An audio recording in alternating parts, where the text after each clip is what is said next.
mengingatkan bahwa kajian-kajian jurnal itu wajib bagi kita semuanya. Oke, sepertinya ini jurnal tidak diapa-apakan ini. Tapi mulailah ya, mulai sekarang kita memasuki hidup baru nih, babak baru. Kita harus mencari, mulai membaca jurnal. Minimal dengan saya. Saya akan memberikan jurnal. Nanti juga saya akan kasih jurnal lagi, karena nanti ujian akhir semester itu saya akan berikan dalam bentuk review jurnal. Ujian akhir semester. Yang saya berikan ke Mei kemarin itu mungkin langkah awal aja, saudara ya. Langkah awal, paling tidak rekan-rekan semuanya di tangan sudah ada jurnal. Seperti itulah jurnal, ya, seperti itu. Nah, nanti ada jurnal-jurnal baru yang akan saya berikan kepada Anda semuanya, dan Anda bisa mendapatkan untuk direview sebagai hasil UAS nantinya. UAS. Kalau nggak salah, nggak tahu, UAS di S2 kapan? Kalau yang di S1 itu dimulai dari minggu kedua bulan Desember ya. 2 minggu depan kayaknya, Bapak. Oh, oke. Jadi minggu pertama. Tanggal 4. Minggu pertama ini ya, minggu pertama Desember ya. Berarti S2 Natalan dulu dong. Sebelum libur kita Natalan. Yang Nasrani kita Natalan dulu. Iya, Bapak. Tanggal 4 kalau tidak nanti dimajukan lagi, Bapak. Karena ada beberapa dosen yang belum selesai. Dimundurkan, iya. Kalau tidak tanggal 4, berarti minggu keduanya lagi, Bapak. Tanggal 11 mungkin, atau tanggal 7 nanti banyak juga, Bapak. Tanggal 4 Januari. Ya, jangan, Pas Pak. masuk libur. Nanti Pak Kosmas izin terus. Kalau 4 Januari, lantas saya masukkan nilai kapan ini? Dulu semua, Bapak. Jangan saya menggunakan hak ketua ASTI untuk apa ini? Oke, rekan-rekan semuanya, nanti saya akan berikan jurnal. Selain jurnal, nanti ada tugas juga yang akan saya berikan kepada Anda semuanya. Sekarang kita coba ke materi kita. Ini ada teman-teman yang masih mau masuk. Saya masih admit dulu ya. Admit. Kelas ini cukup banyak. Ini sudah hampir 20 orang.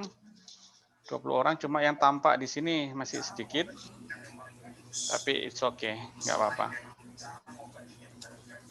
Oke, saya share screen dulu materi kita. Kita akan lebih banyak diskusi ya.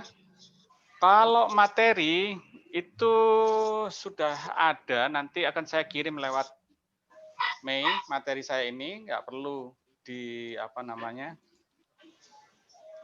perlu nggak perlu difoto atau apa, nanti saya kasih semua materinya. Saya kasih semua ini.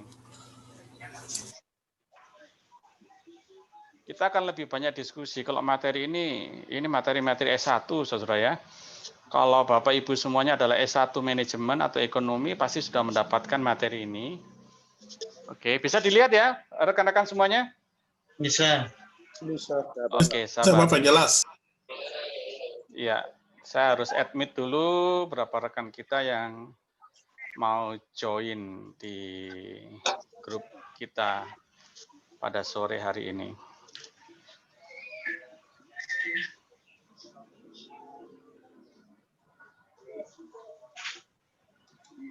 Oke, materi kita adalah akuntansi manajemen. Sekarang kita akan coba diskusi tentang karakteristik dan penerapan informasi akuntansi, saudara ya. Sambil saya admit.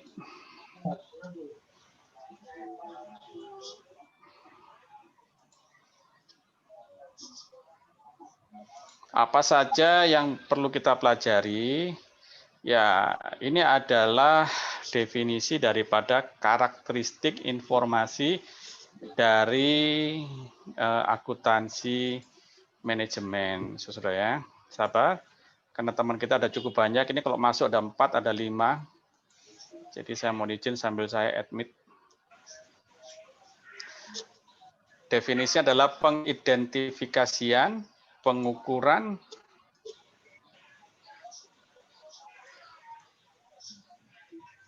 akumulasi, analisis, penyiapan, interpretasi, dan komunikasi. Jadi rekan-rekan semuanya, kalau kita bekerja di bidang keuangan, itu tidak terlepas daripada akuntansi manajemen. Akuntansi sendiri itu adalah ilmu tentang pencatatan sampai dengan pelaporan keuangan. Sedangkan manajemen itu tugasnya dalam menganalisis daripada laporan keuangan. Apa yang dianalisis itu adalah informasi-informasi yang diperoleh dari akuntansi. Nah, di sini kaki kita, posisi kedua belah kaki kita ada di manajemen, bukan di akuntansi. Maka di manajemen memiliki tugas menganalisis laporan keuangan yang dibuat oleh teman-teman akuntansi. Setelah dianalisis, hasil dari analisis itu dikomunikasikan. Nah, di sini ada istilah dikomunikasikan. Dikomunikasikan kepada siapa? Pertemuan kita beberapa waktu yang lalu, itu ada pengguna-pengguna daripada informasi keuangan. Pengguna informasi keuangan itu ada beberapa, seperti investor, kreditor, pemerintah, ada juga masyarakat, bahkan juga karyawan. Itu perlu mendapatkan informasi keuangan.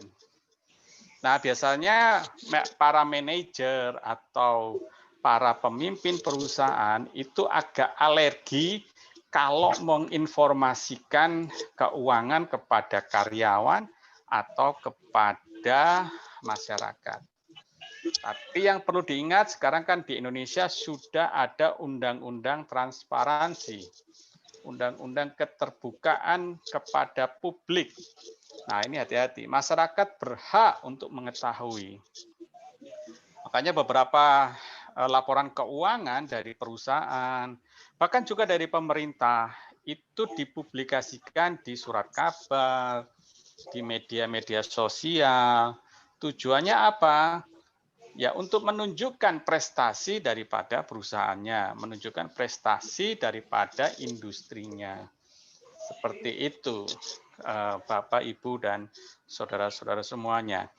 Makanya juga beberapa perusahaan yang tidak mau mengkomunikasikan laporan keuangannya, itu ada juga karena dia memiliki sikap resisten terhadap masyarakat, terhadap karyawannya. Dia rasanya risk taker gitu ya, ketakutan ya, tidak mau menanggung resiko kalau masyarakat atau karyawannya tahu tentang keuangan.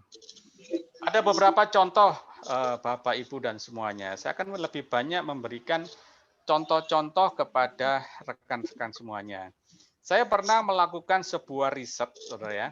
Walaupun riset ini belum saya publikasikan, waktu saya ada di Jakarta, saya melakukan penelitian itu di kawasan industri di Jababeka, Jawa Barat, Bekasi, apalagi Karawang ya, saya lupa kepanjangannya. Nah, di situ beberapa perusahaan tidak mau mempublikasikan kepada karyawannya. Kenapa tidak mau? Karena setiap kali dia publikasikan laporan keuangannya, besok mereka mendapatkan demo. Didemo oleh karyawannya. Karena kalau perusahaannya mendapatkan laba atau mendapatkan keuntungan, maka besok karyawannya demo. Mereka minta apa? Minta kenaikan gaji. Wah, ini repot sekali dan repot sekali. Padahal maksudnya menunjukkan laporan keuangan itu mengkomunikasikan sebagai responsibility, pertanggungjawaban dari perusahaan kepada masyarakat. Nah, di sini sebetulnya ada dua sisi yang harus saling mutualisme antara karyawan dan juga perusahaan. Karyawan memiliki responsibility, perusahaan perlu menunjukkan responsibility, karyawan juga perlu tahu bahwa perusahaannya masih dalam keadaan bonafit, dalam keadaan masih bisa hidup, sehingga dia masih bisa bekerja. Tapi yang terjadi sekarang ini kalau perusahaan itu untung, maka didemo karena menuntut kenaikan gaji. Ya, harap kita yang di Papua tidak seperti itu deh. Oke, lanjut. Nah, ini adalah kerangka konseptual tentang akuntansi manajemen. Nanti ini saya share ya, rekan-rekan semuanya. Saya share di lewat Mail atau nanti lewat WA bisa, atau lewat Zoom ini juga bisa saya share rekan-rekan semuanya. Nah, ini adalah kita akan diskusi di area ini, rekan-rekan semuanya. Kalau ada yang mau bercerita, silakan, saudara ya, langsung aja menyapa, kemudian kita akan diskusi. Lebih baik kita berdiskusi dengan pengalaman-pengalaman kita semua. Karena apa? Di kelas ini pasti beragam sekali dengan ragam latar belakang pekerjaan. Pasti memiliki karakteristik sendiri-sendiri, karakteristik yang unik yang dimiliki setiap organisasi bisnis maupun organisasi pemerintahan. Tujuan daripada akuntansi manajemen itu adalah menyediakan informasi. Yes, itu sudah pasti. Informasi apa? Informasi keuangan. Itu wajib diberikan. Berapa keuntungan yang diperoleh? Berapa biaya yang dikeluarkan? Nah, biasanya yang paling penting dalam keuangan itu ada dua. Sabar, izin saya admit dulu teman-teman. Oke. Yang pertama adalah laba dan yang kedua adalah biaya. Kenapa biaya ini penting? Nanti kita akan belajar banyak di bawah dari slide ini adalah masalah biaya. Karena biaya itu adalah yang mengurangi pendapatan. Biaya itu adalah yang menggerogoti kekayaan. Yang mengambil kekayaan itu adalah biaya. Contoh, misalnya kita dalam rumah tangga kita. Tiap bulan kita mendapatkan income. Kemudian setiap bulan pasti kita membayar biaya-biaya. Ada biaya rutin, misalnya biaya telepon, biaya listrik, ya kan, biaya air. Itu kan wajib kita keluarkan, saudara-saudara semuanya ya, wajib. Biaya-biaya ini yang mengambil income kita. Kalau kita sudah punya anak, pasti ada biaya sekolah. Nah, biaya ini adalah yang mengurangi income. Tidak mungkin income ini akan utuh begitu saja. Nah, makanya kita tidak belajar di sini, ada yang namanya nanti disiplin ilmu yang dinamai dengan manajemen biaya atau manajemen cost. Manajemen cost. Tapi kita di akuntansi manajemen tidak mempelajari detail itu. Nah, biaya ini yang mengurangi laba. Laba penting juga atau keuntungan. Kenapa keuntungan penting? Kita kembali kepada definisi daripada laba, saudara-saudara semuanya. Laba itu memang ada banyak sekali definisinya. Laba itu bukan artinya menumpuk kekayaan, bukan ya. Mungkin kalau rekan-rekan belajar definisi daripada laba itu pasti beragam sekali ya. Beragam. Apa itu laba? Ya, laba itu kekayaan. Laba itu adalah menumpuk uang sebanyak-banyaknya. Menumpuk uang di bank, menumpuk uang di bawah bantal. Menumpuk kekayaan di lemari. Ya, oke lah, it's okay, itu bisa benar juga, rekan-rekan semuanya. Tetapi yang paling penting dari laba atau dari keuntungan, definisinya itu kalau dalam bahasa Inggris itu disebut dengan sustainable. Sustainable itu adalah keberlangsungan hidup. Nah, itu adalah tujuan laba. Saya sudah mempelajari banyak dari beberapa definisi-definisi tentang laba atau keuntungan. Definisinya yang mendasari saya itu adalah sustainable, yaitu kita perlu menjaga keberlangsungan hidup. Kenapa kita butuh income? Kenapa kita bekerja? Kita menumpuk uang? Tujuannya adalah agar kita mempertahankan keberlangsungan hidup kita. Kita perlu makan, maka ada biaya makan. Kita minum, pasti ada biaya minum. Saudara ya. Kalau kita akan lebih besar lagi bicara ke tingkat ekonomi, ke tingkat dunia industri, di dalam perusahaan itu juga mempertahankan perusahaan itu dengan cara dia mendapatkan laba yang sebesar-besarnya. Demikian juga dalam negara atau pemerintahan. Negara atau pemerintahan labanya itu disebut dengan devisa. Devisa itu adalah keuntungan yang dimiliki pemerintah lewat ekspor dan impor, lewat pajak. Nah, itu memberikan devisa kepada negara, memberikan cash flow kepada negara. Negara juga harus memiliki keuntungan atau laba. Tujuannya apa? Agar negara itu tetap bisa berlangsung kehidupannya. Dia harus membayar aparaturnya, dia juga harus membiayai infrastrukturnya.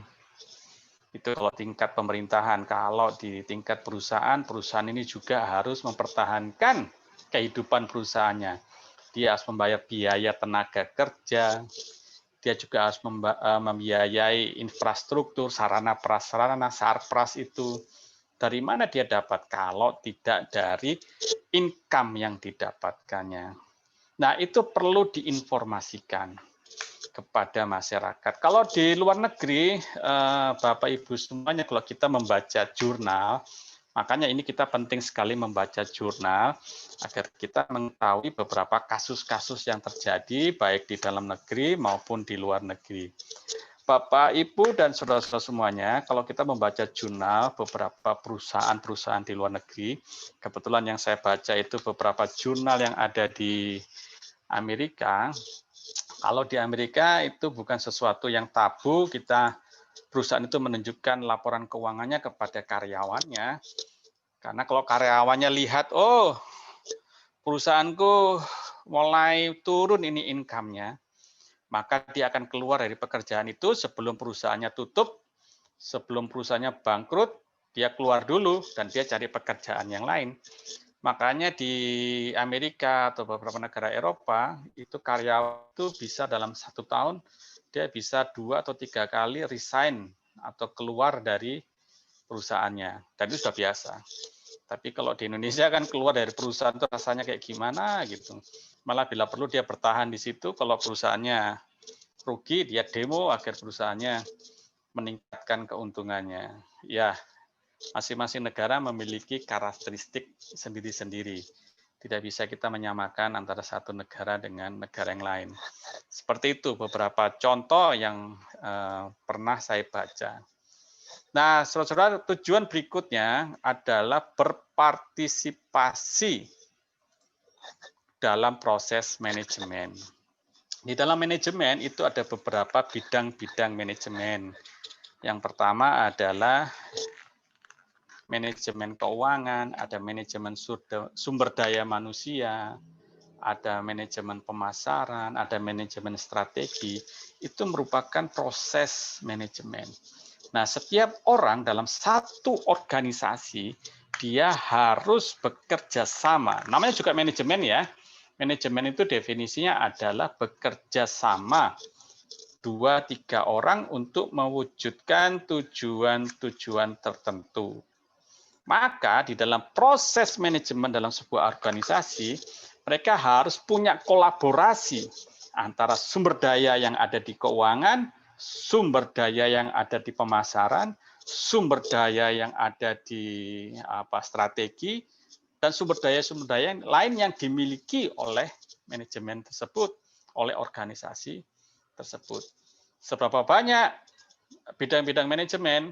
Ya seberapa besar jawabannya daripada perusahaan tersebut atau organisasi tersebut. Seperti itu, rekan-rekan semuanya.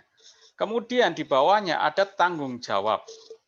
Nah, tanggung jawab ini kita menjalankan fungsi-fungsi manajemen. Fungsi-fungsi manajemen itu minimal ada 4 ya, rekan-rekan semuanya. Kalau dalam teori itu ada 4 yang disebut dengan PDOC, singkatan dari PDOC, singkatan dari Plan, Do, Organization, dan Controlling. PDOC. Plan, Do, Organization, dan Controlling. Tapi beberapa jurnal itu bisa lebih dari 4. Bisa lebih. Tergantung daripada aktivitas dari perusahaan tersebut. Nah, mari kita lihat di sini beberapa fungsi-fungsi manajemen.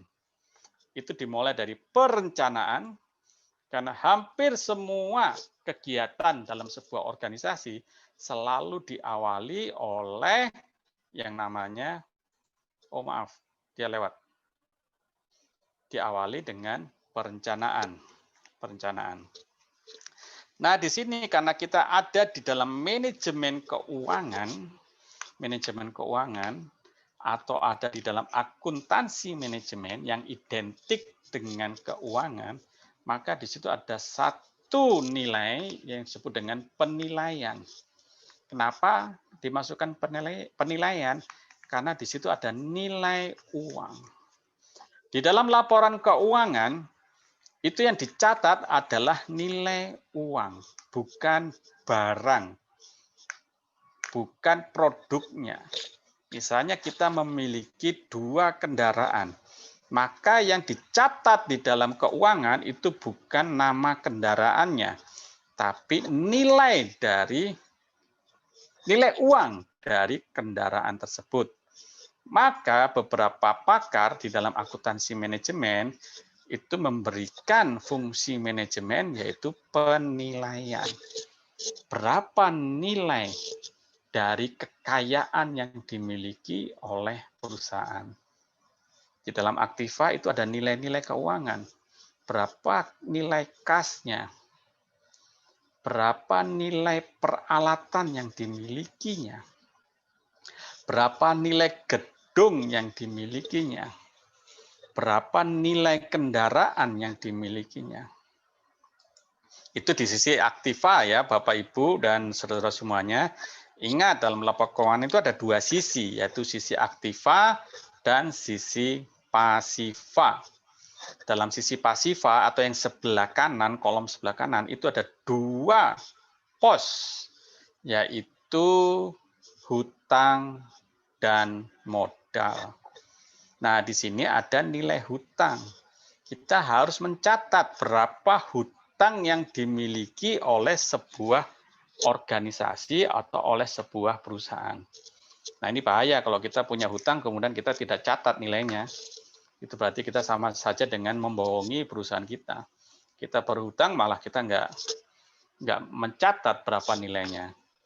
Nanti baru bangkrut, baru ketahuan nanti setelah diperiksa oleh auditor, oleh Bawasda atau oleh BPKP, oh ternyata ada nilai utang yang sekian. Seperti contoh kasus dari PT apa kemarin, saudara semuanya, ada 2 perusahaan asuransi itu yang sedang bermasalah.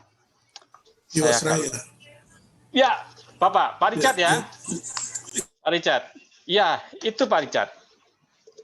Itu sudah. Dia tidak mencatat, Bapak. Dia tidak mencatat. Nah, itu yang berbahaya. Setelah mendapatkan masalah, perusahaannya itu kolaps, baru ketahuan. Baru ketahuan bahwa dia memiliki hutang. Sebetulnya dia itu gambling ya. Gambling itu apa ya? Dia apa namanya? Karena dia punya laba yang cukup besar, kemudian laba ini dia sisihkan. Saya nggak tahu dia bermain saham atau bagaimana, sehingga setelah itu nilainya jatuh, kemudian bermasalah karena dia harus membayar kewajiban itu yang cukup besar. Kewajiban itu hutang ya, hutang. Seperti itu. Iya, Bapak betul sekali, itu sudah. Jadi hati-hati kalau kita dalam mengelola sebuah organisasi, kita perlu mencatat nilai-nilai keuangan tersebut. Berikutnya adalah pengendalian. Nah, ini penting sekali untuk dikendalikan. Pengendalian ini adalah pengendalian dari masing-masing kekayaan dan juga pengendalian dari masing-masing biaya. Kalau boleh ditambahkan juga pengendalian dari hutang. Saudara, hutang itu bukan sesuatu yang tabu ya. Ada beberapa karakteristik orang atau sumber daya manusia yang tidak mau berhutang. Oke, itu baik. Tapi hutang itu merupakan sumber dana. Sumber dana. Dari mana dana dia peroleh? Dari operasional perusahaannya. Tapi juga bisa juga dari pinjaman. Pinjaman. Jika dirasa bahwa dia membutuhkan dana dan dana yang dimiliki oleh perusahaannya tidak cukup, diizinkan untuk berhutang. Tentunya diperlukan sebuah analisis yang cukup kuat. Itu yang disebut dengan pengendalian. Harus dianalisis keuangannya. Itu ada 5C untuk mengawasi pengendalian hutang. 5C itu dari karakter, capacity, yaitu karakter ya, capacity, kapasitas, kemudian kolateral, kemudian cost, biaya, dan yang terakhir adalah kolektivitas, artinya kemampuan yang dimiliki oleh perusahaannya. Nah, ini perlu diperhatikan. Jika salah satunya itu tidak mampu, maka lebih baik jangan berhutang. Jangan berhutang. Sama dengan kita, kalau kita nggak punya kapasitas, kita nggak punya jaminan, kolateral adalah jaminan, kita tidak bisa menjaminkan. Misalnya kita suatu saat kita tidak bisa membayar hutang, seperti tadi Pak, kalau nggak salah Pak Richard tadi yang bicara ya, pada saat dia jatuh tempo hutangnya, ternyata perusahaannya tidak mampu membayar kewajibannya, tidak mampu, jaminan yang dijaminkan tidak mampu membayar hutangnya. Nah itu kan bahaya Pak, bahaya, karena nilai jaminannya ternyata lebih kecil daripada hutangnya. Nah itu beberapa kasus-kasus ya. Kalau rekan-rekan punya kasus silakan cerita ya. Jangan hanya saya saja yang memiliki kasus. Kalau bisa kita saling berbagi dengan rekan-rekan semuanya. Kemudian pertanggungjawaban atau responsibility. Mungkin ini tadi di awal sudah saya jelaskan tentang responsibility atau pertanggungjawaban. Coba kita diskusi ya.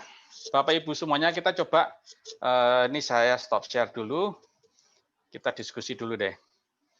Coba di dalam pertanggungjawaban dalam bahasa Inggris, itu ada namanya responsibility. Kemudian juga ada accountability atau akuntabilitas. Jadi tanggung jawab itu kalau dalam bahasa Inggris itu ada responsibility, kemudian ada accountability. Ayo, sekarang kita coba berdiskusi. Apa perbedaan antara responsibility dan accountability? Responsibilitas bolehlah, apalah penyebutannya, dan akuntabilitas. Mari kita berdiskusi, Bapak Ibu semuanya. Apa definisi dari kedua itu? Pasti rekan-rekan punya lah berkata, kamu akuntabilitasnya mana? Mana responsibility-mu? Ayo coba kita berdiskusi. Kira-kira dari pemahaman kita, atau mungkin ada pernah membaca, silahkan, atau pernah berdiskusi dengan teman-teman, silakan. Ayo kita buka diskusi. Silakan Bapak Ibu semuanya, apa perbedaan daripada dua kata tersebut, responsibility dan accountability? Walaupun kedua-duanya sama-sama diartikan sebagai pertanggungjawaban. Mari, kalau ada silakan raise hand atau silakan langsung memberikan suaranya. Ayo, kita semangat, sudah sore nih. Sudah sore. Jam makan malam masih lama toh? Kita kan baru makan siang ini. Ya, ini kayaknya Pak Richard ini mau ngomong nih. Silakan Pak Richard. Ya Pak, saya coba kalau akuntabilitas dan responsibilitas itu, kalau akuntabilitas menekankan kepada kepemilikan tunggal, atau kalau responsibilitas itu tanggung jawab, ya semacam tugas, tanggung jawab yang diberikan. Itu mungkin Bapak kalau dari saya. Iya. Bapak, responsibility dan akuntabilitas itu sama-sama tugas yang diberikan, Bapak. Tugas yang diberikan. Setelah tugas itu diberikan, kita kan punya tanggung jawab, Bapak. Punya tanggung jawab. Nah, tanggung jawab itulah yang perlu kita laporkan. Nah, sekarang perbedaannya apa? Semuanya sama-sama, Pak, adalah tanggung jawab. Tanggung jawab yang diberikan kepada kita untuk mengerjakan sesuatu lah, ya kan? Bisa kita mendapatkan proyek, kemudian nih saya berikan tugas untuk selesaikan. Ayo, apa responsibility-mu? Apa accountability-mu? Tapi dua ini ada makna yang berbeda, Bapak. Ada mana? Sepertinya yang pertama sudah benar, Pak. Tapi yang kedua kok agak sedikit ini. Tidak ada yang salah, Pak ya. Sorry. Tidak ada yang salah. Mari kita berdiskusi. Semua sama rata. Duduk sama rendah, berdiri sama tinggi. Oke. Ayo, yang lain. Terima kasih, Pak Richard. Terima kasih. Pak. Silakan, Pak Nur Hadi. Monggo. Nah, mungkin kalau saya ada perbedaannya mungkin di dalam bentuk administrasi publiknya, Pak. Mungkin dalam pemerintahan akuntabilitas itu. Tanggung jawaban dalam hal administrasi pemerintahan. Karena respon itu yang diberikan kepada pribadi masing-masing, Pak. Menurut saya begitu. Ya, respon itu pribadi, ya, it's good, Pak. It's good. Ya, tapi kalau tanggung jawab pemerintahan, keuangan, lain yang harus transparan gitu, Pak. Yap. Iya, Pak, tapi yang akuntabilitasnya agak sedikit kurang nendang sedikit, Pak ya. Tapi sepertinya responsibilitasnya Bapak udah mulai nendang banget itu.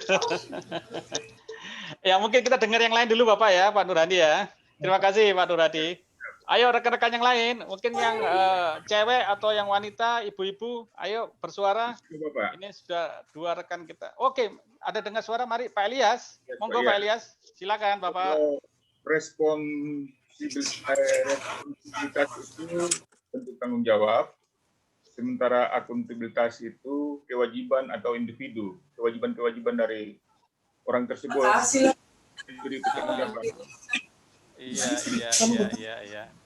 Tuh, Bapak agak sedikit terbalik dengan Pak Richard tadi. Kalau Pak Richard itu responsibility malah individu, Bapak akuntabilitas yang individu, Bapak. Agak terbalik, Pak. Sebetulnya yang individu itu harusnya respon, Pak. Responsibility itu sifatnya individu, Pak. Kalau akuntabilitas itu majemuk ya, majemuk. Tapi definisinya seperti itu, Pak. Definisinya. Oke. Pak Elias, mungkin ada yang mau disampaikan lagi? Silakan Pak Elias. Ada. Cukup Pak Elias ya. Cukup. Ya, thank you Pak Elias. Ya, mungkin teman-teman yang lain silakan. Bapak, saya mungkin sedikit Bapak. Silakan Ibu Epafra. Silakan Ibu. Ya Bapak, kalau mungkin menurut saya Bapak, akuntansi itu merupakan tanggung jawab Bapak ya dari keberhasilan dengan mengambil suatu keputusan hasil yang terbaik Bapak. Kemudian kalau responsibilitas itu adalah tanggung jawab yang disertai dengan adanya tindakan-tindakan Bapak. Oke, iya. Ibu, kedua-duanya definisinya adalah tanggung jawab. Responsibility itu juga tanggung jawab, accountability itu juga tanggung jawab. Tadi hampir kena dari beberapa teman-teman, Pak Richard, Pak Elias tadi, sudah hampir kena. Kalau ya, saya cukup Bapak. Silakan, ya oke. Siapa? Kalau tidak tampak, silakan. Maaf Bapak lagi. Ada si kecil lagi panas jadi. Oh oke, sorry ya. Lagi pakai bedak dingin. Siap. Ya Ibu, silakan. Akuntabilitas itu merupakan suatu tanggung jawab pimpinan atau atasan kita terhadap suatu keputusan yang harus diraih dalam tugasnya. Sedangkan responsibilitas itu merupakan tanggung jawab oleh anggota terhadap peraturan-peraturan yang harus dilakukan, yang harus dipatuhi, yang bertindak sesuai dengan peraturan perusahaan tersebut. Oh, oke, ya Ibu Rusmala. Ibu Rusmala udah jawabannya sudah betul, tapi kok terbalik ya? Yang harusnya di responsibility kok di akuntabilitas akhirnya. Bapak saya coba. Oke, silakan Pak Richard. Silakan Pak Richard. Ya, kalau menurut saya responsibilitas itu tanggung jawab yang bisa tanggung jawab bersama. Sedangkan kalau akuntabilitas itu tanggung jawab individu. Balik. Terbalik Pak, udah. Ya, Pak Rudi monggo. Ya silakan. Kalau respon Responsibilitas itu tanggung jawab. Kalau akuntabilitas itu pertanggungjawaban mungkin, Pak. Tanggung jawab beda, Pak. Tanggung jawab itu seseorang, kalau pertanggungjawaban apa yang telah dilakukan dipertanggungjawabkan. Tanggung jawab. Iya. Ya, kita agak bermain tata bahasa nih, Pak ya. Saya nggak ahli tata bahasa, Pak. Tapi kalau itu ditata bahasa kan itu bisa benar, Pak. Bisa benar karena pertanggungjawaban itu jamak, Pak ya. Jamak, sementara tanggung jawab itu individu ya, individu. Responsibility itu individu. Kalau akuntabilitas itu pertanggungjawaban artinya sifatnya jamak. Sifatnya banyak. Oke. Ya, kita udah mulai kena dikit ini. Kena apa ya? Kena di hati. Atau mungkin ada yang lain rekan-rekan semuanya. Ya, Ibu tadi Ibu Rusmala. Silakan. Pak Kosmas. Pak Kosmas, silakan. Siap, Bapak. Siap. Oke, silakan Bapak. Kalau bagi saya itu mungkin responsibility kan semuanya itu dua-duanya itu tanggung jawab. Ya. Kalau saya mungkin soal responsibility itu adalah pribadi atas apa yang sudah dikeluarkan. Itu menurut pikiran saya. Sementara akuntabilitas itu adalah satu sistem institusi untuk mempertanggungjawabkan sesuatu. Yang dalam hal ini mungkin itu bersifat tadi itu boleh dibilang umum bersama. Oke. Terima kasih Bapak. Oke, terima kasih Pak Kosmas. Terima kasih. Mungkin ada yang lain, Bapak Ibu dan silakan Pak. Pak Esius, silakan Bapak. Kalau saya responsibilitas itu tanggung jawab yang diberikan kepada individu. Sedangkan akuntabilitas itu adalah hasil dari tugas atau tanggung jawab yang diberikan. Ya. Oke Bapak, akuntabilitasnya agak sedikit kurang, masih setengah Bapak, masih koma itu, belum titik. Harusnya ada lagi itu Bapak, harusnya. Yang akuntabilitas. Oke. Ada lagi rekan-rekan semuanya? Mungkin saya Pak mencoba. Silakan Pak Heri Supriyatno. Silakan Bapak. Ya, kalau yang saya pahami, kalau akuntabilitas ini kan tanggung jawab yang diberikan kepada berarti instansi gitu Pak ya, instansi atau lembaga yang lebih luas untuk bertanggungjawaban kepada lembaga mungkin lebih tingginya lah gitu. Yang biasa dilakukan oleh pemerintah, mungkin DPRD, DPRP dan itu eksekutif atau yudikatif, itu yang saya pahami. Sedangkan responsibility itu kan yang tugas yang diberikan oleh pimpinan ataupun orang lembaga orang yang memiliki kewenangan lebih kepada seseorang itu. Mungkin itu Pak yang saya pahami Pak. Ya. Kayaknya kalau kita pakai Zoom gini semua orang bersuara ya, tapi kalau di kelas gitu, waduh, kasih pertanyaan 1000 bahasa diam langsung. Ini enaknya Zoom ya, tanpa ada tekanan jadi. Tergantung mood kalau. Oke. Iya, rekan-rekan semuanya, kita akan tetap slide yang berikutnya. Saya akan berikan definisi dasar daripada responsibility dan juga akuntability. Saya belajar ini pada waktu saya menyusun disertasi saya di S3 saya tentang otonomi khusus, di mana pertanggungjawaban dana otonomi khusus terhadap pembangunan di Provinsi Papua. Waktu itu saya menulisnya di tahun 2012. Pertama kali otsus keluar ya Bapak Ibu dan saudara-saudara semuanya. Nah di situ saya mulai belajar tentang responsibility ataupun akuntabilitas. Karena saya nulisnya adalah akuntability dari penggunaan dana otsus. Nanti bisa saya share itu disertasi saya, itu bisa dicek juga di internet. Bisa cari John Agustinus, kemudian akuntability akan keluar nanti di Google Scholar. Itu disertasi saya. Nah, di situ saya belajar apa itu makna daripada akuntability dan apa itu makna responsibility. Kenapa saya memakai kata akuntabilitas? Itu memakai kajian yang cukup luar biasa. Waktu pertama saya memakai kata responsibilitas dana otsus. Ternyata itu salah. Kenapa salah? Responsibilitas itu adalah pimpinan memberikan kepercayaan kepada bawahan dan bawahan mempertanggungjawabkan kepada pimpinan. Itu sifatnya satu arah. Rekan-rekan tadi sudah menjawab. Sifatnya hanya individu.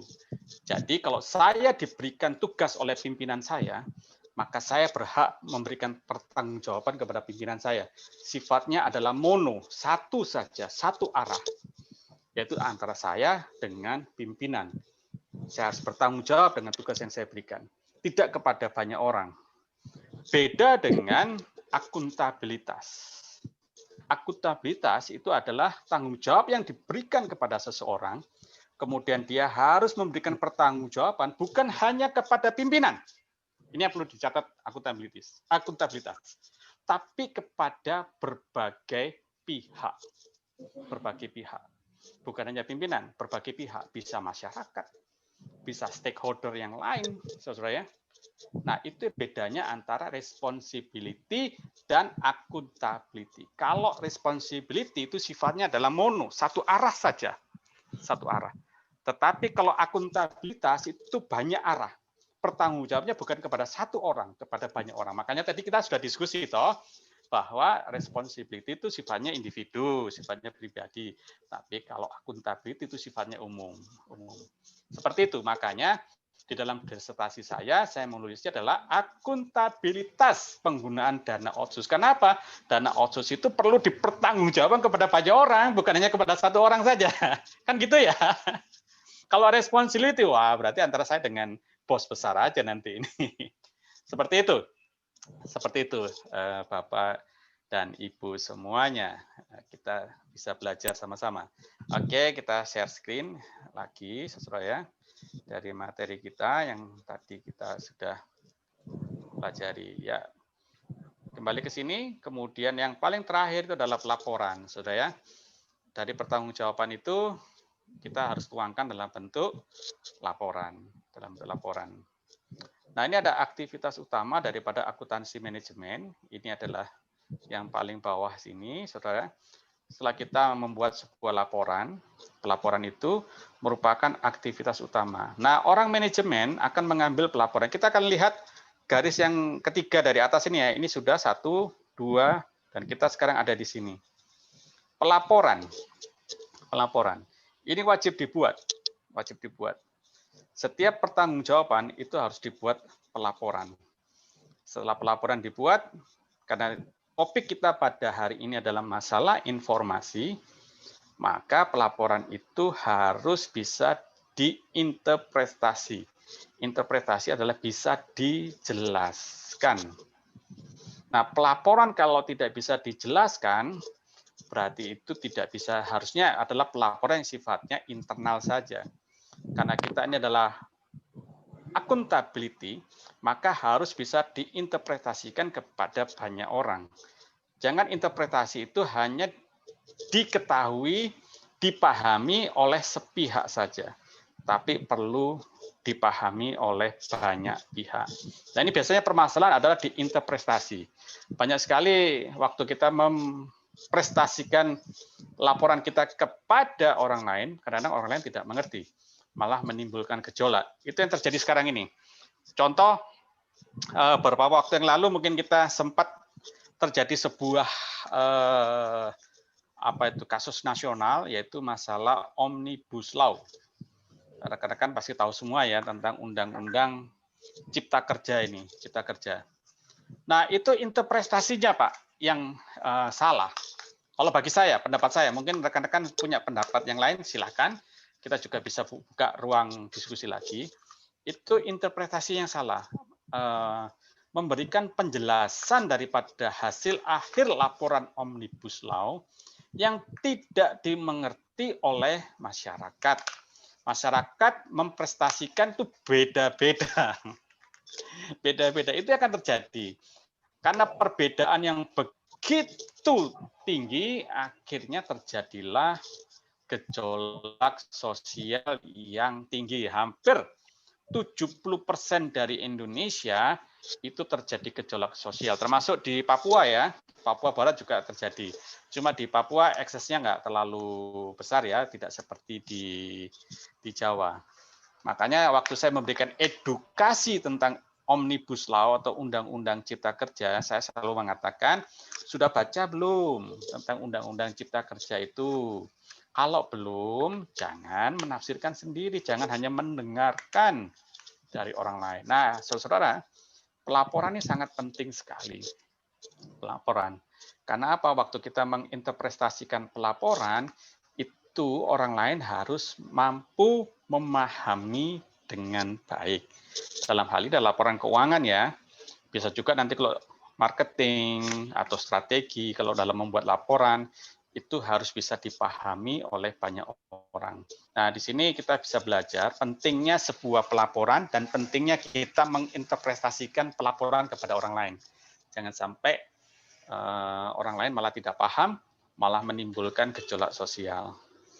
Kemudian manajemen sumber daya manusia. Nah, di sini penting sekali manajemen sumber daya manusia di dalam membuat sebuah laporan, di dalam menyusun sebuah laporan, dan dalam menyampaikan komunikasi atau menyampaikan informasi kepada orang lain. Itu penting sekali. Kemudian pengembangan sistem informasi. Ya, ini sangat penting sekali, saudara ya.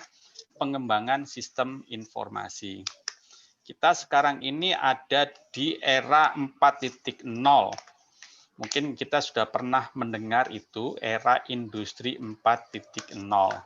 Di mana dalam penyampaian informasi itu tidak lagi seperti dulu. Dulu kalau kita menyampaikan informasi,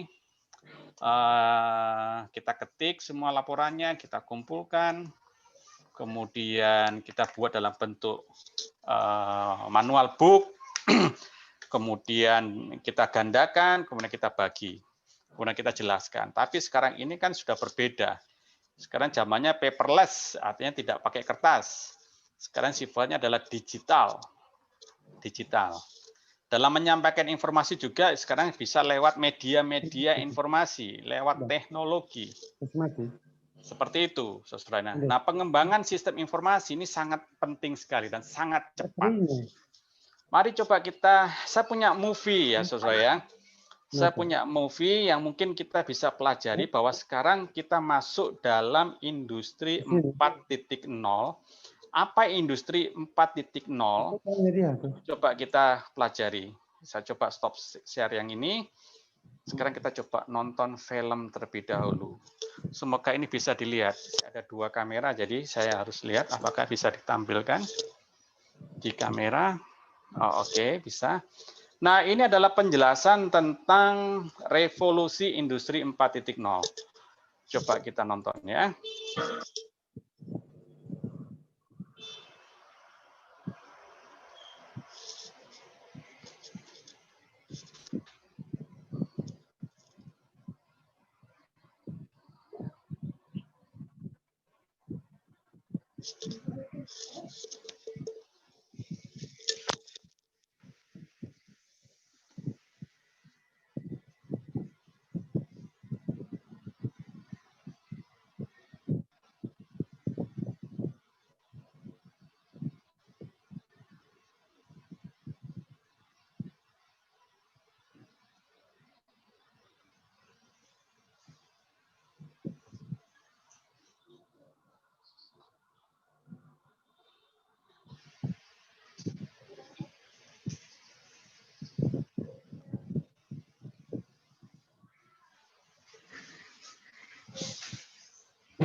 Halo.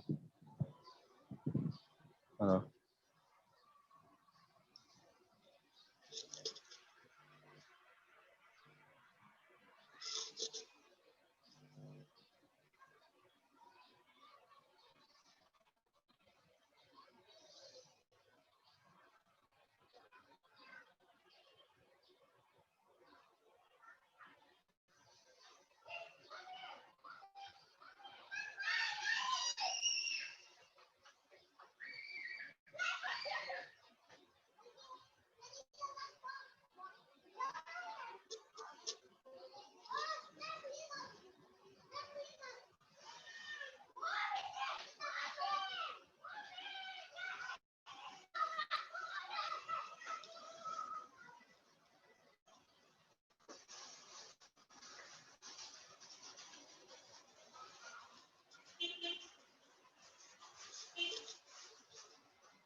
Ya mungkin musiknya nggak bisa terdengar ya, hanya movie-nya aja.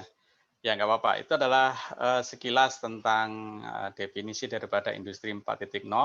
Rekan-rekan tadi dapat melihatnya bagaimana perbedaan revolusi yang terjadi, apalagi sekarang ini sifatnya sudah revolusi digital, saudara ya. Segala sesuatu sekarang sifatnya adalah digital. Informasi juga sekarang sifatnya digital. Komputer sekarang tidak sebesar seperti dulu. Sekarang komputer sudah sifatnya kecil.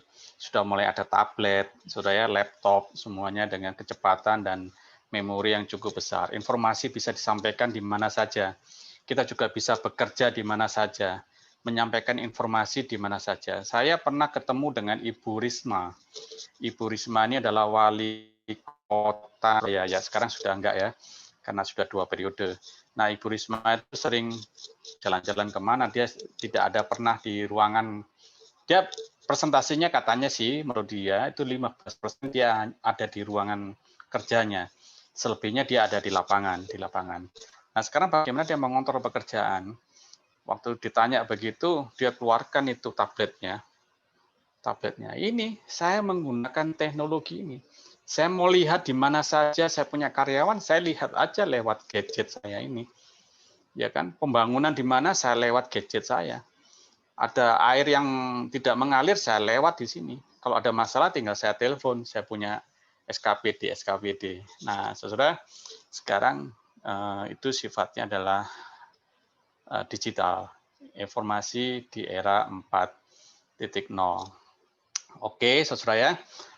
Slide nanti itu akan saya bagi kepada rekan-rekan semuanya. Sekarang saya akan lebih banyak mengambil waktu kepada belajar tentang studi kasus, saudara ya, studi kasus, karena nanti ini ada kaitannya dengan tugas yang saya mau berikan kepada rekan-rekan semuanya. Ada beberapa kasus-kasus, saudara, yang saya cuplik dari beberapa surat kabar, dan saya ingin memberikan contoh kepada rekan-rekan semuanya sebagai berikut. Ini saya coba cari dulu. Semoga bisa dilihat. Bukan ini, sabar ya, butuh waktu sedikit saya. Sabar. Oke, sebentar.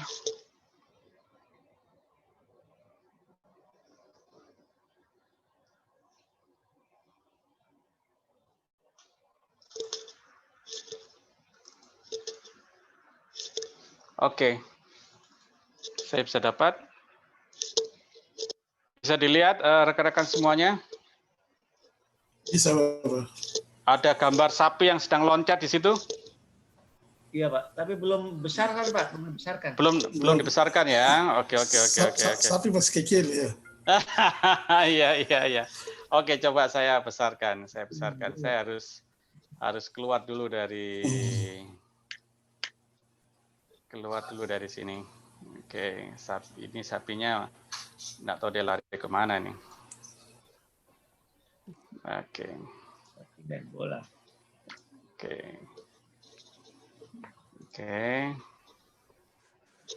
Share. Oke.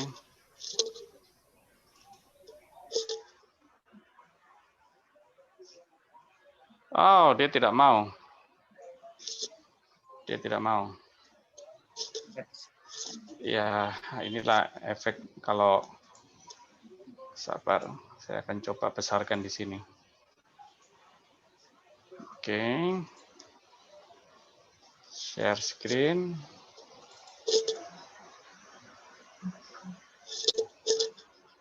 Ya, bisa kelihatan ya.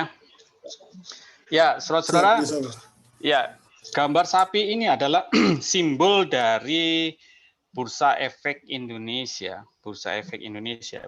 Bursa Efek Indonesia ini adalah kumpulan saham-saham yang dimiliki oleh perusahaan-perusahaan yang ada di Indonesia. Nah, sejak Maret 2020 kita mengawali dengan COVID-19. Investasi di Indonesia itu jatuh, bahkan dikatakan sampai -5. -5 itu kalau diprediksi sampai kita -7, maka Indonesia akan mengalami resesi yang cukup besar. Tetapi puji syukur kepada Tuhan Yang Maha Esa, mulai bulan Oktober kemarin, investasi di Indonesia itu sudah mulai bangkit, walaupun pandemi COVID-19 masih belum selesai.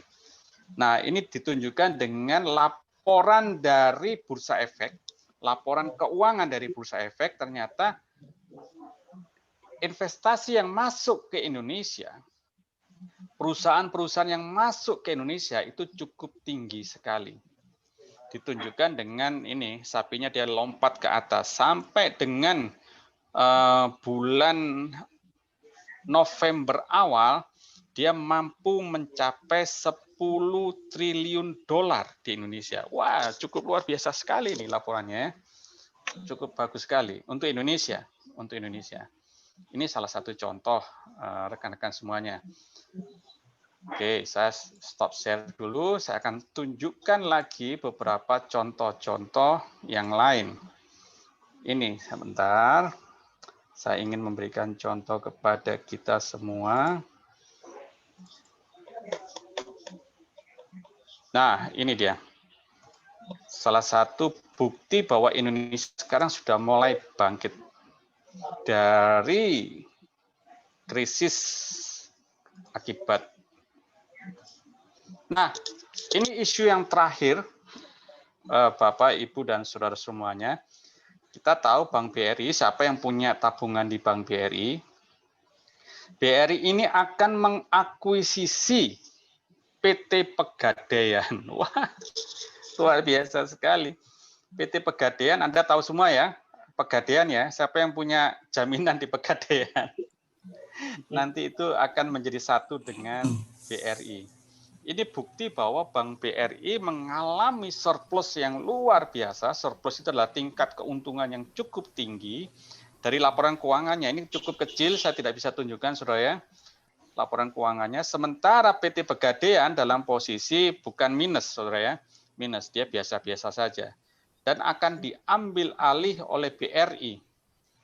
BRI akan mengambil alih. Nah, ini merupakan salah satu bukti bahwa ekonomi di Indonesia itu sudah mulai membaik, walaupun pandemi COVID-19 itu belum selesai. Ya, ini dari sisi bisnis atau dari ini saya ambil dari bisnis Indonesia ya, Bapak Ibu semuanya. Saya akan kasih contoh yang terakhir kepada kita semuanya. Sabar. Contoh yang terakhir. Baru nanti saya akan memberikan tugas kepada rekan-rekan semuanya. Ini contoh yang terakhir yang ingin saya tunjukkan kepada kita semua. Oke. Ini yang hebat, saudara, yang saya ingin tunjukkan. Siapa yang tidak tahu Telkomsel? Pasti kita pengguna Telkomsel. Siapa yang tidak tahu Gojek? Saudara.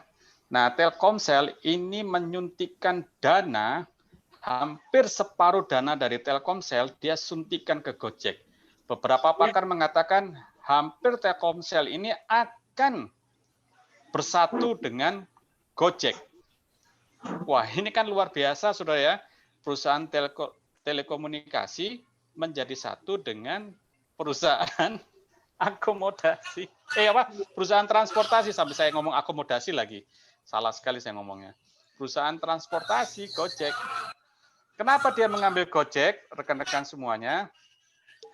Kalau kita punya aplikasi Gojek, coba dalam aplikasi itu kan ada namanya GoPay. GoPay itu merupakan aplikasi pembayaran, saudara ya. Jadi kita bisa membayar secara virtual. Virtual, artinya kalau kita mau membayar apa-apa bisa lewat GoPay. Nah, sekarang yang memiliki GoPay itu baru Gojek. Telkomsel mau bersatu dengan Gojek karena ada GoPay-nya itu. Jadi kalau mau membeli pulsa, itu tidak harus ke counter, tidak harus ke ATM, bisa lewat gadget kita. Seperti itu, saudara ya, bisa lewat aplikasi Gojek. Nah, ini merupakan salah satu perpaduan.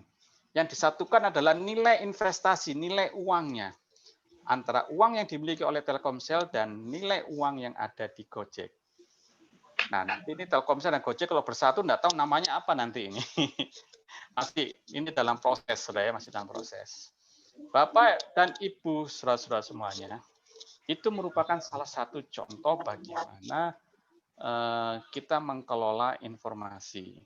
Dan bagaimana contoh kalau investasi itu semakin baik, maka banyak sekali peningkatan daripada sisi ekonomi. Saya akan memberikan tugas kepada kita semuanya. Sebetulnya dalam slide saya langsung lompat aja di bagian terakhir, saudara ya, karena slide saya panjang. Slide saya panjang. Di bagian terakhir. Oh, sorry. Saya kok kecepatan malah.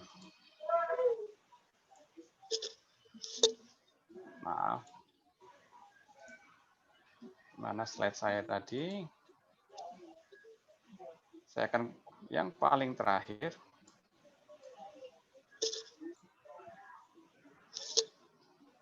Nah, saya mau memberikan tugas kepada Bapak, Ibu, dan saudara-saudara semuanya untuk mencari kasus tentang laba, seperti yang kita pelajari, investasi, keuangan, atau ekonomi bisnis. Tolong Anda cari kasus. Cari kasus, kemudian Anda memberikan komentar atau memberikan pendapat atas kasus tersebut. Nah, saya tidak membiarkan Anda sendiri. Saya juga akan memberikan Anda, tadi saya dapat dari mana contoh-contoh itu? Saya dapat dari surat kabar. Surat kabarnya dalam bentuk digital. Sekarang ini surat kabar sudah dalam bentuk digital. Beda dengan surat kabar yang ada di kita, yang sifatnya masih koran ya, yang sifatnya kertas. Sekarang kita sudah sifatnya digital. Saya akan memberikan sabar, Bapak Ibu semuanya, beberapa contoh surat kabar yang dalam bentuk digital. Oke, ntar ya.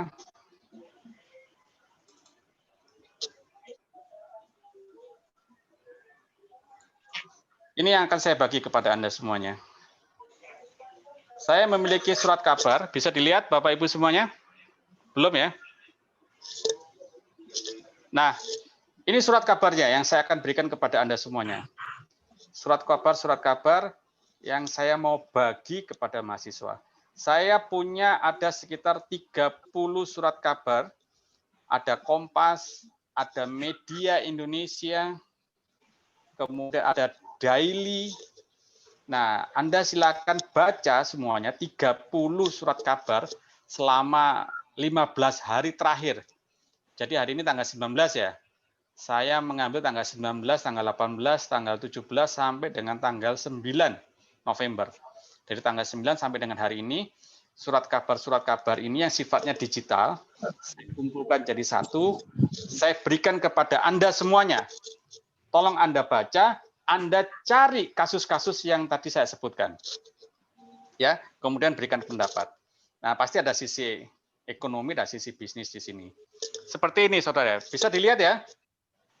Ya. Bisa dilihat. Oke, ini adalah Kompas, saudara ya. Kompas. Ada juga majalah-majalah lain yang saya sudah berikan dan saya sudah siapkan kepada Anda semuanya. Nah, ini adalah Bisnis Indonesia. Bisa dilihat ya. Bisnis Indonesia. Silakan dibaca. Saya memberikan free kepada Anda, tapi tolong jangan berikan kepada orang lain. Karena mendapatkan ini juga saya tidak perlu dibayar. Tapi saya memberikan free kepada Anda dan tugas Anda adalah untuk konsumsi pribadi Anda sebagai mahasiswa setia Port Numbe. Ya kan? Ada banyak sekali. Ada banyak sekali contoh-contoh yang bisa saya berikan. Ini Kompas, Media Indonesia, mungkin ada juga yang lain yang saya berikan kepada Anda semuanya. Sabar, di sini ada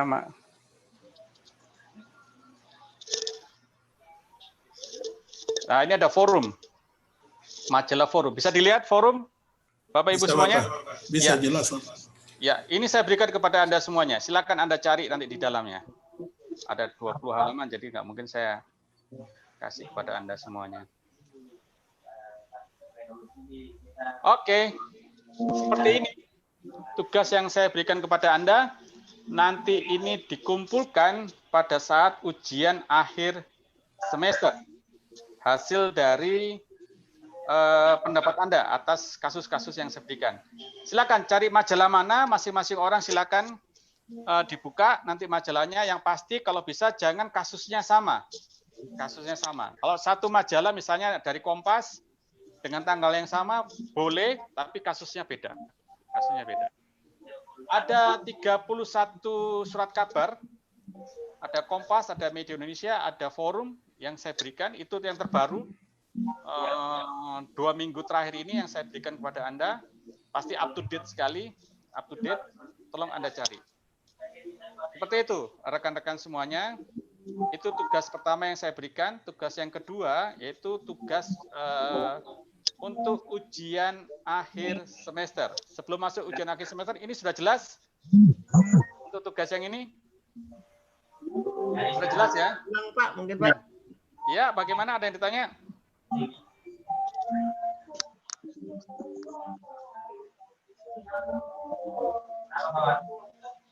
Oke, kalau tidak ada, kita masuk kepada ujian akhir semester. Ujian akhir semester nanti itu adalah mereview jurnal. Mereview jurnal. Nanti jurnalnya berbeda dengan jurnal yang pernah saya berikan kepada Anda yang kemarin itu. Beda, beda. Saya akan memberikan jurnal yang terbaru. Nah, jurnal itu tolong Anda review. Anda review. Cara mereviewnya, kayaknya saya sudah kasih kepada Anda semuanya ya. Ada petunjuk mereview jurnal. Sudah dapat? Sudah, Pak. Sudah, Pak. Ya, oke. Oke.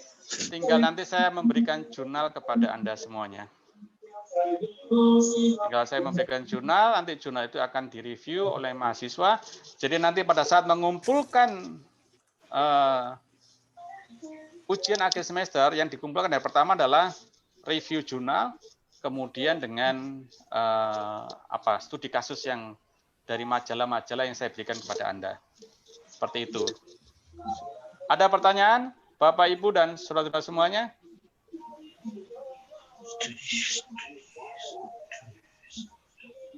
Ada pertanyaan? Kalau tidak ada pertanyaan, yang tadi, Pak. Ya silakan, silakan Bapak. Yang tadi kalau yang tugas tadi, Pak, kita kita hanya membuat sebuah komentar saja, Pak, ya. Mungkin tidak. Memberikan komentar aja, Pak. Ada sistematis. Oh gitu. Enggak seperti makalah atau bagaimana gitu. Boleh Pak dibuat dalam bentuk makalah, silakan. Dalam bentuk makalah silakan Bapak. Intinya ada komentar terkait dengan berita tadi, Pak, ya. Siap, seperti itu Pak. Ya, seperti itu. Dibuat dalam bentuk makalah. Silakan Bapak. Oh, ya. Terima kasih, Pak. Sama-sama Bapak. Bapak. Ya, silakan. Ini Pak Kosmas, Pak. Ini silakan Pak Kosmas. Kalau saya rasa yang tadi studi kasus itu komentar aja Pak. Kalau yang kedua tugas mereview jurnal itu mungkin yang berupa makalah. Ya, boleh lah. Yang pertama dibuat dalam bentuk makalah boleh. Ya. Ya komentarnya disesuaikan dengan format makalah gitu boleh Bapak ya. Dalam bentuk makalah silakan. Ya, silakan. Ada yang lain? Rekan-rekan semuanya? Ya sekarang cara menyampaikan, kita sepakat dulu bahwa kita akan kumpulkan kedua-duanya nanti pada saat ujian akhir semester ya. Kemudian cara mendapatkan jurnal dengan surat kabarnya, kita sepakat lewat Mei saja ya semuanya ya. Iya Pak. Iya Pak. Mei ya. Mei masih monitor? Sudah berubah. Oh Mei mungkin sudah pindah haluan kali. Ini sudah ke sini.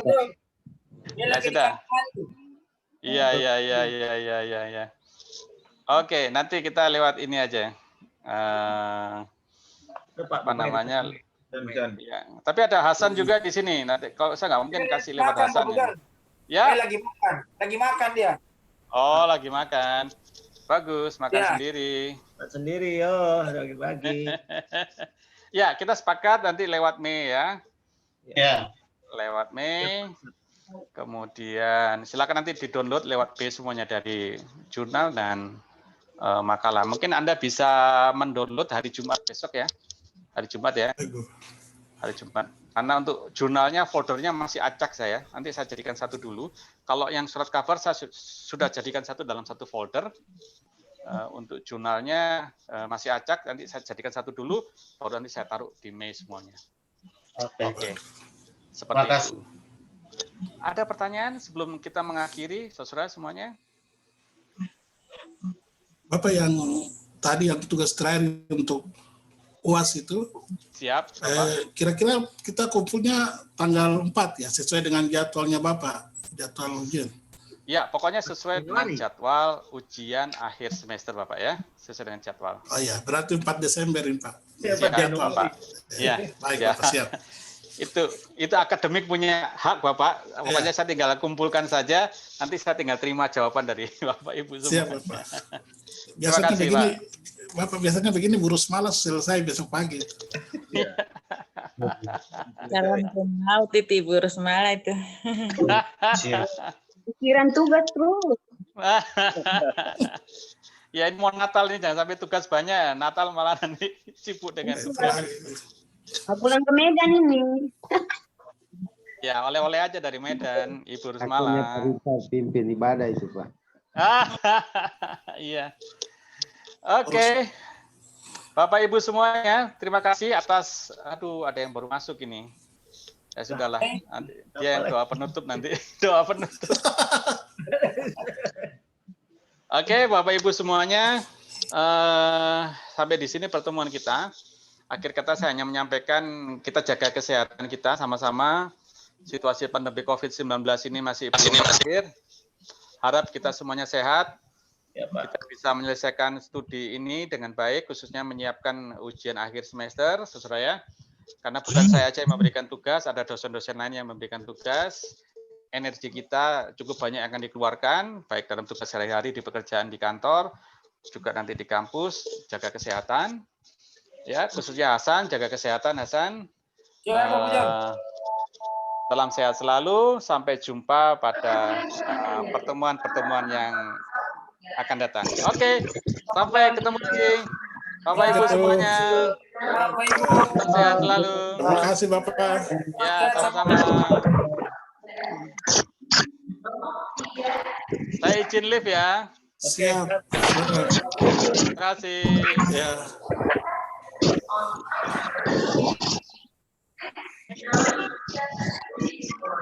Nur, anak buah tidur Pak Nur. Aduh. Pak Nur, anak buah tidur itu. Hai. Absen tidak ada kah? Satu ruangan baru berteriak dia.